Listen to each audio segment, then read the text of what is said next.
Hello friends, welcome back. ಮತ್ತೆ 7ನೇ ಪಾಠ ನೀವು ಏನ್ ಹೇಳ್ಕೊಡ್ಬೇಕು ಅಂದ್ರೆ, ಹಣ ಮಾಡೋದು ಒಂದು ಸ್ಕಿಲ್. ಹಣ ಮಾಡ್ಬೇಕಂದಾಗ ಸಾಕಷ್ಟು ರೀತಿ ಜನಗಳ ಹತ್ರ ಮಾತಾಡ್ಬೇಕಾಗುತ್ತೆ, ಸಾಕಷ್ಟು ಜನಗಳ ಹತ್ರ ವ್ಯವಹಾರ ಮಾಡಬೇಕಾಗುತ್ತೆ, ಒಳ್ಳೆ ರೀತಿಯಲ್ಲಿ ನಾವು ಇನ್ಫ್ಲೂಯೆನ್ಸ್ ಮಾಡೋಗೂ ಇರಬೇಕಾಗುತ್ತೆ. ಯಾಕಂದ್ರೆ ನಮ್ಮ ಬಿಸ್ನೆಸ್ಸು, ನಮ್ಮ ಜಾಬು ಏನೇ ಆಗಿದ್ರು ಅಲ್ಲಿ ನಮ್ಮ ಒಳ್ಳೆ ಸ್ಕಿಲ್ಸು, ನಾವು ಮಾತಾಡೋ ಸ್ಕಿಲ್ಸು ಪ್ರತಿಯೊಂದನ್ನು ಕೂಡ ನಾವು ಚೆನ್ನಾಗಿ ಬೆಳೆಸ್ಕೊಂಡಿರ್ಬೇಕಾಗುತ್ತೆ. ಒಳ್ಳೆ ರೀತಿಯಲ್ಲಿ ಈ ಸ್ಕಿಲ್ಸು ಚೆನ್ನಾಗಿ ಗೊತ್ತಿರಬೇಕು. ಆದ್ರಿಂದ ಈ ಪಾಠವನ್ನು ಕೂಡ ನಿಮ್ಮ ಮಕ್ಕಳಿಗೆ ತಪ್ಪದೆ ತಿಳಿಸ್ಕೊಡಿ. ಮತ್ತೆ 8ನೇ ಪಾಠ ಏನು ಹೇಳ್ಕೊಡ್ಬೇಕು ಅಂದ್ರೆ, ನಾವು ಜೀವನದಲ್ಲಿ ಏನಾದರೂ ಒಂದು ಸಕ್ಸಸ್ಫುಲ್ ಆಗ್ಬೇಕಂದ್ರೆ, ಏನಾದರೂ ಒಂದು ಸಾಧಿಸ್ಬೇಕು ಅಂದ್ರೆ, ಏನಾದರೂ ಒಂದು ರೀತಿಯಲ್ಲಿ ನಾವು ಹಣ ಮಾಡಬೇಕಂದ್ರೆ ರಾತ್ರಿ ಅಂತೂ ಖಂಡಿತವಾಗಿ ಮಾಡೋದಕ್ಕಾಗಲ್ಲ. ರಾತ್ರಿ ಅಕಸ್ಮಾತ್ ಏನಾದರೂ ಹಣ ಮಾಡಿದ್ರೆ ಆ ಹಣ ಖಂಡಿತವಾಗಿ ಇಲ್ಲೀಗಲ್ ಆಗಿರುತ್ತೆ. ನಾವು ಲೀಗಲ್ ಆಗಿ ಹಣ ಮಾಡಬೇಕಂದಾಗ ಕೆಲವು ವರ್ಷಗಳು ಕಷ್ಟ ಬೀಳಲೇಬೇಕಾಗುತ್ತೆ. ಒಳ್ಳೆ ರೀತಿ ನಾವು ಏಳು ಬೀಳುಗಳನ್ನ ನೋಡಲೇಬೇಕಾಗುತ್ತೆ. ಆದ್ರಿಂದ ನಮ್ಮ ಜೀವನದಲ್ಲಿ ಒಳ್ಳೆ ಪೇಷನ್ಸು ಖಂಡಿತವಾಗಿ ಇರಬೇಕಾಗುತ್ತೆ. ನಮ್ಮಲ್ಲಿ ಒಳ್ಳೆ ಪೇಷನ್ಸ್ ಇಲ್ಲ ಅಂದಾಗ ನಾವು ನಮ್ಮ ಮಕ್ಕಳಿಗೆ ಆ ಪೇಷನ್ಸ್ ಹೇಳ್ಕೊಡಿಲ್ಲ ಅಂದರೆ, ಯಾಕಂದರೆ ಪ್ರತಿಯೊಂದಕ್ಕೂ ಅದರದೇ ಆದಂಥ ಟೈಮ್ ಇರುತ್ತೆ, ಅದರದೇ ಆದಂಥ ವ್ಯವಸ್ಥೆ ಇರುತ್ತೆ.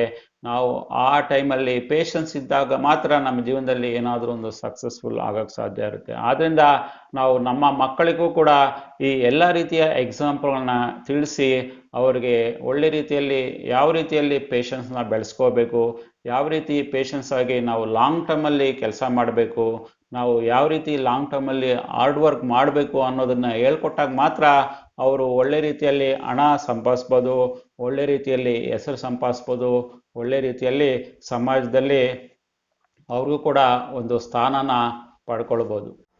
9ನೇ ಪಾಠ ಏನು ಕಲಿಬೇಕು ಅಂದರೆ, ಯಾವಾಗಲೂ ಹಣ ಮಾಡೋದಕ್ಕೆ ಸಾಕಷ್ಟು ದಾರಿ ಇದ್ದೇ ಇರುತ್ತೆ. ಕಾನೂನುಬದ್ಧವಾಗಿ ಕೂಡ ಸಾಕಷ್ಟು ದಾರಿ ಇದ್ದೇ ಇರುತ್ತೆ. ನಾವು ಆ ದಾರಿನ ಕಣ್ಣು ಬಿಟ್ಟು ನೋಡಬೇಕು, ಕಣ್ಣು ಬಿಟ್ಟು ಆಪರ್ಚುನಿಟಿನ ಹುಡುಕ್ಬೇಕು. ಆಗ ಮಾತ್ರ ನಮಗೆ ಸಾಕಷ್ಟು ರೀತಿಯಲ್ಲಿ ಆಪರ್ಚುನಿಟಿಗಳು ಸಿಗುತ್ತೆ. ಈ ಪಾಠ ಕೂಡ ನಿಮ್ಮ ಮಕ್ಕಳಿಗೆ ಖಂಡಿತವಾಗಿ ಹೇಳ್ಕೊಡ್ಬೇಕು. ಯಾಕಂದರೆ ನನಗೆ ಆಪ್ಷನ್ಸೇ ಇಲ್ಲ, ಎಲ್ಲ ದಾರಿಗಳು ಬಂದಾಗ್ಬಿಟ್ಟಿದೆ ಅನ್ನೋ ರೀತಿಯಲ್ಲಿ ನಿಮ್ಮ ಮಕ್ಕಳಿಗೆ ಮೈಂಡಿಗೆ ಬರಬಾರ್ದು.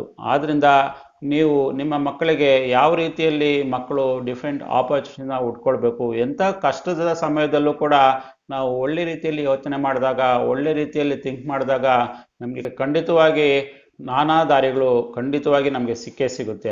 ಮತ್ತು 10ನೇ ಪಾಠ ಏನು ಹೇಳ್ಕೊಡ್ಬೇಕು ಅಂದರೆ, ನಾವು ಎಷ್ಟು ಹಣ ದುಡಿತೀರ ಅನ್ನೋದು ಇಂಪಾರ್ಟೆಂಟ್ ಅಲ್ಲ. ಎಷ್ಟೇ ಹಣ ದುಡಿದ್ರೂ ನಾವು ಇನ್ನೊಬ್ಬರಿಗೆ ಹೆಲ್ಪ್ ಮಾಡೋ ಆಗಿರಬೇಕು. ಯಾಕಂದರೆ ನಾವು ಇನ್ನೊಬ್ಬರಿಗೆ ಹೆಲ್ಪ್ ಮಾಡಿದಾಗೆ ಜಾಸ್ತಿ ನಿಮಗೆ ಹಣ ಸಿಗೋದು. ನೀವು ಯಾವುದೇ ದೊಡ್ಡ ದೊಡ್ಡ ಕಂಪ್ನಿಗಳನ್ನ ನೋಡಿ, ಯಾರನ್ನೇ ನೋಡಿದ್ರೂ ಅವರು ಎಲ್ಲ ಜನಗಳ ಪ್ರಾಬ್ಲಮ್ನ ಸಾಲ್ವ್ ಮಾಡೋದಕ್ಕೆ ಟ್ರೈ ಮಾಡಿದ್ದಾರೆ. ಈಗ ಐಫೋನರೇ ತಗೊಳ್ಳಿ, ಓಲಾ ತಗೊಳ್ಳಿ, ಊಬರ್ ತಗೊಳ್ಳಿ, ಇನ್ಫೋಸಿಸ್ ತಗೊಳ್ಳಿ, ಅಮೆಝಾನ್ ತಗೊಳ್ಳಿ, ಫ್ಲಿಪ್ಕಾರ್ಟ್ ತಗೊಳ್ಳಿ, ಅವರು ಕೂಡ ಒಂದು ದೊಡ್ಡ ಪ್ರಾಬ್ಲಮ್ನ ಸಾಲ್ವ್ ಮಾಡಿರೋದಕ್ಕೆ ಸಾಕಷ್ಟು ರೀತಿಯಲ್ಲಿ ರಿಚ್ ಆಗಿದ್ದಾರೆ. ಆದ್ದರಿಂದ ನಿಮ್ಮ ಮಕ್ಕಳಿಗೂ ಕೂಡ ಯಾವ ರೀತಿಯಲ್ಲಿ ಒಳ್ಳೆ ಪ್ರಾಬ್ಲಮ್ನ ಹುಡ್ಕೊಳ್ಬೇಕು, ಯಾವ ರೀತಿ ಒಳ್ಳೆ ರೀತಿ ಪ್ರಾಬ್ಲಮ್ನ ಸಾಲ್ವ್ ಮಾಡಿದಾಗ ಮಾತ್ರ ನಿಮ್ಮಲ್ಲಿ ಸಾಕಷ್ಟು ಹಣ ಸಿಗುತ್ತೆ.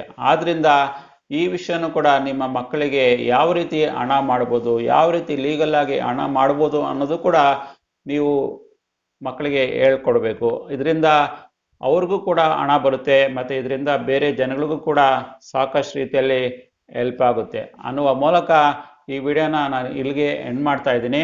ನಿಮಗೆ ಈ ವಿಡಿಯೋದಲ್ಲಿ ತಿಳಿಸ್ಕೊಟ್ಟಿರುವ ಎಲ್ಲ ವಿಷಯಗಳು ಇಷ್ಟ ಆಗಿದ್ರೆ ಖಂಡಿತವಾಗಿ ಲೈಕ್ ಮಾಡಿ. ಮತ್ತು ನೀವು ನಮ್ಮ ಸಕ್ಸಸ್ ಲೋಕ ಯೂಟ್ಯೂಬ್ ಚಾನಲ್ಗಳು ಇದುವರೆಗೂ ಸಬ್ಸ್ಕ್ರೈಬ್ ಮಾಡ್ಕೊಂಡಿಲ್ಲ ಅಂದರೆ ಖಂಡಿತ ಸಬ್ಸ್ಕ್ರೈಬ್ ಮಾಡ್ಕೊಳ್ಳಿ. ಮತ್ತು ಬೆಲ್ ಐಕನ್ ಕ್ಲಿಕ್ ಮಾಡಿದ್ರೆ ನಮ್ಮ ಎಲ್ಲ ಮುಂದಿನ ವಿಡಿಯೋಗಳು ನಿಮಗೆ ಖಂಡಿತವಾಗಿ ಸಿಗುತ್ತೆ. ನಾವು ಸಿಗೋಣ ಮತ್ತೊಂದು ವಿಡಿಯೋದಲ್ಲಿ. ಅಲ್ಲಿವರೆಗೆ ಬಾಯ್.